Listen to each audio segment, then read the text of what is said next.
சில நேரத்துல நம்ம ஜெயிக்கிறது நமக்கு பெருசு இல்ல, நம்ம தோற்று போகிறது தான் நமக்கு பெருசு. தோற்று போகிற இடத்துல தான் வெற்றியே இருக்குது, தோற்று போகிற இடத்துல தான் ஆசீர்வாதமே இருக்குது.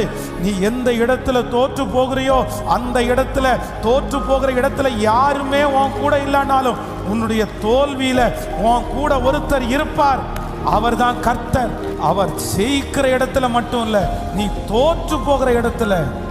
தேவனுடைய மனுஷன் முழுதும் பிரயாசப்பட்டு ஒன்றுமே அகப்படாத உடனே தோற்று போய் இருக்கும் போது ஆண்டவர் அங்க எத்தனையோ படகு நின்றுச்சு.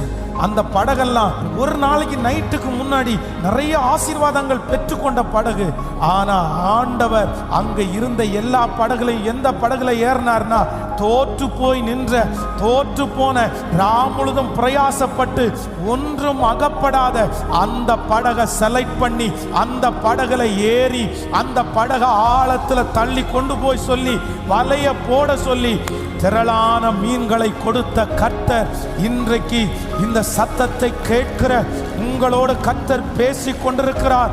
நீ தோற்று போன ஒவ்வொரு இடத்திலையும் உன்னை ஜெயிக்க பண்ணுவதற்கு உன் படகிலே கர்த்தர் ஏறுகிறார். கர்த்தர் ஏறுகிறார்.